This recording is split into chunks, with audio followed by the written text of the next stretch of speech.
अपना उत्तराखंड में आप सभी का बहुत स्वागत है और मैं हूं आपके साथ अमनदीप। चलिए खबरों की शुरुआत करते हैं। पौड़ी जिला अस्पताल के मोर्चरी में रखे एक शव को चूहों ने बुरी तरह से कुतर डाला।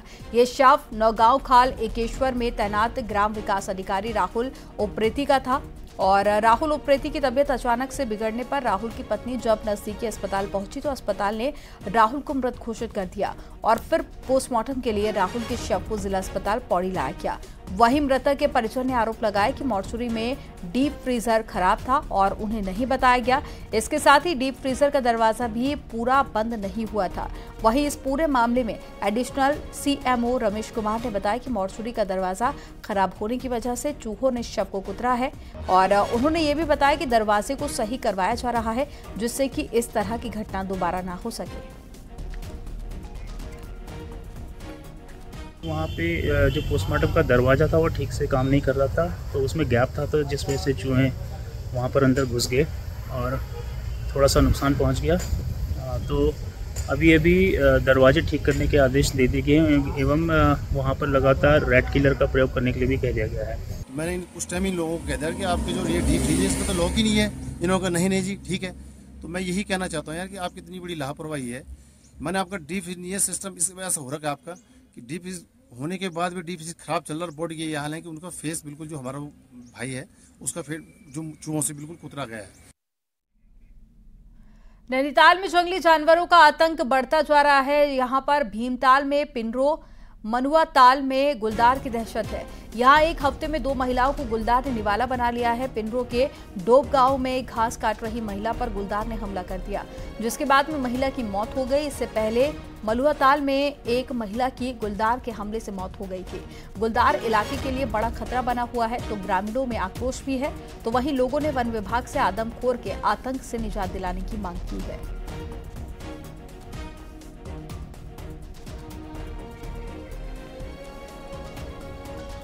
रामनगर के कई क्षेत्रों में इन दिनों बाघ का डर बना हुआ है। पटरानी की एक महिला को बाघ ने मौत की घाट उतार दिया जिसके बाद से वहां डर का माहौल बना हुआ है। तो वहीं पटरानी के बच्चे स्कूलिंग के लिए ढीला इंटर कॉलेज पर निर्भर हैं। ऐसे में डरे सहमे बच्चे अब वन कर्मियों के साथ में बंदूक के साए में स्कूल जाने को मजबूर हैं और वहां से घर भी बंदूक के साए में ही वापस आ रहे हैं। वन कर्मी बंदूक से लैस होकर बच्चों को स्कूल छोड़ने रूस जाते हैं ताकि रास्ते में बच्चों के साथ में कोई अनहोनी ना हो जाए, क्योंकि स्कूल का रास्ता जंगल वाला है और बाघ की दहशत लगातार बनी हुई है।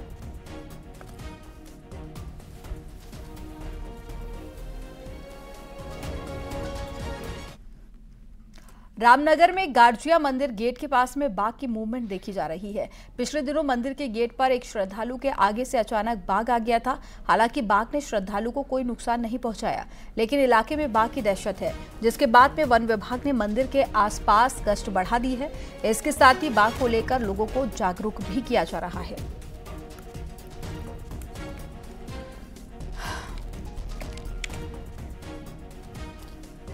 कॉर्बेट और उसके आसपास के वन क्षेत्रों में बड़े बाघ अब कई बार जो है सड़कों पे भी दिखाई देने लगे हैं, जिसके बाद से लोगों में दहशत का माहौल है। डर है कि कहीं ये बाघ उनके साथ कोई अनहोनी ना कर दें। आप देख सकते हैं मेरे पीछे यहाँ पर कोसी रेंज की जो का स्टाफ है वो यहाँ पर गश्त पे है। ये लोगों को यहाँ पर रोक रहे हैं कि वो पैदल ना निकलें और ऐसी कोई भी ऐसी हरकत ना करें जिससे उनका जीवन संकट में पड़ जाए। तो इस तरीके से यहाँ 3 रेंजों के लोग लगे हुए हैं, कोसी, सरपदुली और बिजरानी। सरपदुली और बिजरानी कॉर्बेट की रेंज है, जबकि कोसी रामनगर वन प्रभाग की रेंज है। ये वो स्थान है जहाँ पर हम खड़े हैं या जहाँ पर ये कल बाघ का हमें विजुअल दिखाई दिया था, जहाँ से ये बाघ गुजरा था। वो सामने गेट है, यहाँ पर लगे हुए सीसीटीवी कैमरे में ये कैद हुआ था। तो यहाँ पर से ये बाघ गुजरा था, उसके बाद से यहाँ काफ़ी डर का माहौल बना हुआ है। गोविंद पाटनी, न्यूज़ 18, रामनगर। झारखंड से कांग्रेस के राज्यसभा सांसद धीरज साहू के ठिकानों से मिले भारी कैश को लेकर बीजेपी ने कांग्रेस पर निशाना साधा है।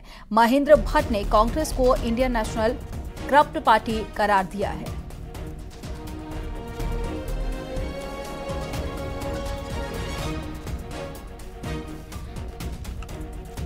जिस प्रकार से कांग्रेस के राज्यसभा सांसद के ठिकानों पर छापे मारकर, और ये देश की पहली वैधानिक कार्रवाई है जिसमें कांग्रेस के राज्यसभा सांसद के घर से 500 करोड़ से अधिक की गिनती जारी है, इसलिए अभी 500 करोड़ की जानकारी वो आपके सम्मुख रख रहा हूं।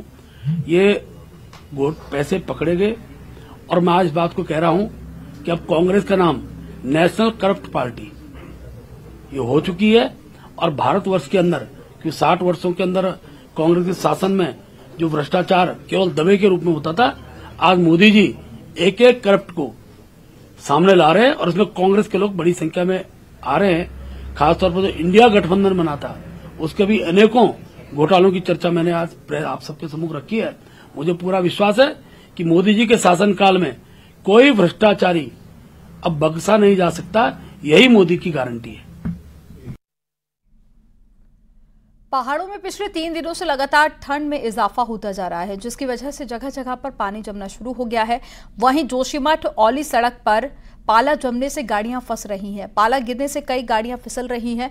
पाले में एक कार फिसल गई और सड़क से नीचे उतर गई। गनीमत रही कि कार खाई में नहीं गिरी, नहीं तो कोई बड़ा हादसा हो सकता था। तस्वीरों में साफ देखा जा सकता है कि सड़क पाले से कैसे सफेद हो गई है, जिसमें सफेद चादर की तरह ही नजर आ रही है, जिसमें सफर करना काफी ज्यादा खतरनाक साबित हो सकता है।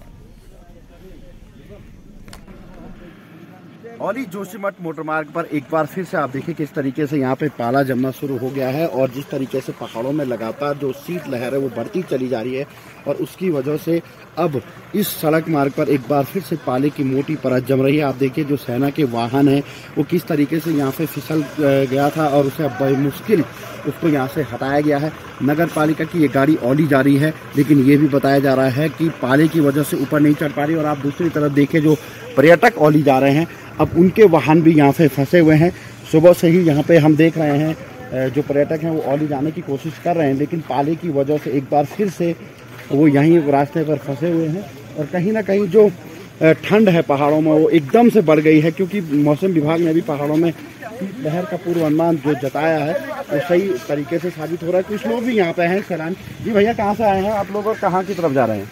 जी, हम देहरादून से आए हैं और यहाँ औली ट्रिप के लिए आए हैं जी। और जो ये आप सड़क देख रहे हैं पाला जम गया, तो कितनी मुश्किल हो रही है इस पे गाड़ी ऊपर चढ़ाना? अभी काफ़ी, जैसे कि हम अभी ऊपर आ रहे थे तो जैसे जैसे हम हाइट पे जा रहे हैं तो यहाँ के स्नो, मतलब इतने से कम स्नो में भी गाड़ी है जो फिसल रही है, तो ये काफ़ी डिफ़िकल्ट होगा। मैं भी आगे जो इधर होगा वो और स्नो फॉल होगा तो और भी डिफिकल्ट रहेगा आगे चढ़ने के लिए। जी, क्या नाम है आपका? कहाँ से? अजय यादव, देहरादून से। अजीब, गाड़ी चढ़ाने में कितनी दिक्कत हो रही है? बहुत मुश्किल हो रही है सर। आगे तो गाड़ियाँ जा ही नहीं रही है, आगे ट्रक भी फंस गया है, इससे यहाँ से ट्रैक करके ही जाना पड़ेगा। पैदल तो गाड़ी ले जाना बहुत खतरा है यहाँ से ले जाना। अभी तो मौसम पहाड़ों में बदला नहीं है, लेकिन उससे पहले ही जो ये इस तरीके की कड़ाके की ठंड पड़ रही है उससे कहीं ना कहीं पाला जमना शुरू हो गया है। औली में जब प्राकृतिक बर्फ ना गिरे तो आर्टिफिशियल बर्फ बनाने की मशीन लगाई गई, लेकिन इन मशीनों की दुर्दशा की तस्वीरें कुछ और ही बयां कर रही हैं। एक रिपोर्ट आपको दिखाते हैं।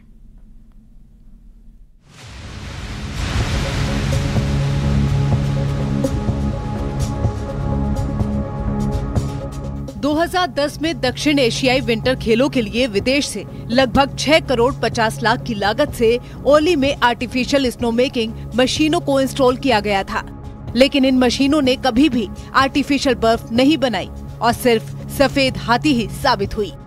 वहीं विभाग की लापरवाही की वजह से करोड़ों की लागत से लगी आर्टिफिशियल बर्फ बनाने की मशीनें बर्बाद हो रही हैं। हजारों करोड़ों रुपए की मशीनें लगा करके और बर्फ बनती नहीं है उससे। ऐसी मशीनों का क्या काम, ये न कहीं औली के साथ एक छलावा है। मैं ये कहूँगा कि इसमें उत्तराखंड सरकार से मैं ये निवेदन करूँगा कि अगर इन मशीनों से बर्फ नहीं बनती है, इसकी पूरी जांच की जानी चाहिए। वहीं दूसरी तरफ उत्तराखंड के पर्यटन मंत्री सतपाल महाराज का कहना है कि स्नो मेकिंग मशीनों को चलाने के लिए विदेश से टेक्नीशियन मंगाए जाएंगे और औली ही नहीं, गोरसो बुग्याल को भी विकसित किया जाएगा और यहाँ पर स्नो मेकिंग मशीनों को लगाया जाएगा, जिससे आर्टिफिशियल बर्फ बनाई जाएगी। सुध लेंगे क्या, वो तो हमारी मशीन चल रही है, उसको हम इंजीनियर्स को बुला के चालू करेंगे और हम चाहते हैं कि गोरसों से जो है हमारी स्कीइंग चले। उसके अंदर काफी इंटरनेशनल स्पोर्ट्स हम कर सकते हैं, तो गोरसों को हम डेवलप करने जा रहे हैं और उसके लिए माननीय मुख्यमंत्री जी ने भी आदेश दे दिए। लेकिन सवाल ये है कि जब करोड़ों की लागत से खर्च की गई मशीनों की देखरेख ही नहीं हो पा रही है, तो ऐसे में अन्य पर्यटक स्थल कैसे विकसित होंगे? विश्व प्रसिद्ध हिमक्रीड़ा स्थल औली में 2010-11 में दक्षिण एशियाई खेलों के दौरान स्नो मेकिंग मशीनें लगाई गई। आप देखिए ये मशीनें यहाँ पे लगाई गई हैं, इन्हें मोबाइल गन कहा जाता है और इन मशीनों की दशा आप देखिए किस तरीके से बर्बाद हुई है। मकड़े जाले इन पे लगे हुए हैं, झाड़ियों के बीच में ये पूरी मशीनें आपको दिखाई दे रही हैं। कहीं भी पर्यटन विभाग हो या GNVN हो, इस और कोई भी रख रखाव की कोई व्यवस्थाएं यहाँ पे नहीं की गई है। तो ऐसे में आप कैसे पर्यटकों को आकर्षित कर सकते हैं पहाड़ों में, ये भी सबसे बड़ा सवाल है। सरकार को चाहिए कि इस और ठोस कदम उठाए और जो लापरवाही अधिकारी हैं उन पर सख्त से सख्त कार्रवाई हो, ताकि उत्तराखंड में आने वाले पर्यटकों के हाथ निराशा न लगे बल्कि उन्हें काफी अच्छी सुविधाएं।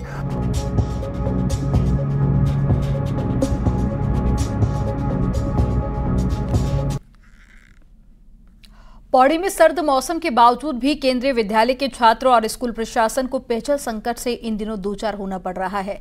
पेयजल संकट की इस समस्या से छात्रों और स्कूल स्टाफ बीते 15 दिनों से परेशान है, तो वहीं इस समस्या से जूझ रहे स्कूल स्टाफ और छात्रों को पेयजल किल्लत से निजात दिलाने की मांग स्कूल प्रधानाचार्य ने जल संस्थान से भी की है, जिस पर जल संस्थान के अधिकारियों ने बताया कि स्कूल को जाने वाली पेयजल लाइन क्षतिग्रस्त होने से समस्या हो रही है और जल्द ही पेयजल लाइन को सुचारू कर लिया जाएगा।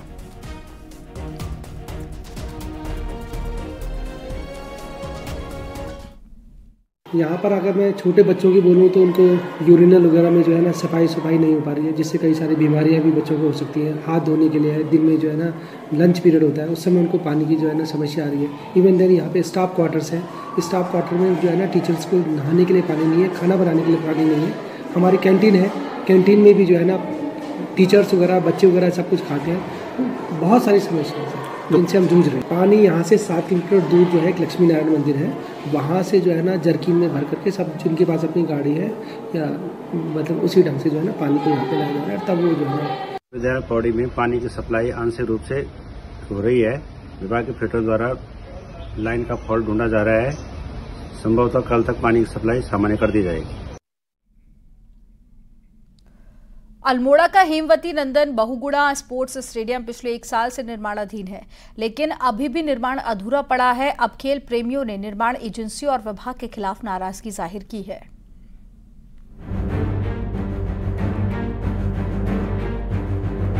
अल्मोड़ा के हेमवती नंदन बहुगुणा स्पोर्ट्स स्टेडियम से अंतर्राष्ट्रीय खिलाड़ी एकता बिष्ट, लक्ष्य सेन समेत कई खिलाड़ियों ने देश में ही नहीं दुनिया में भी नाम रोशन किया।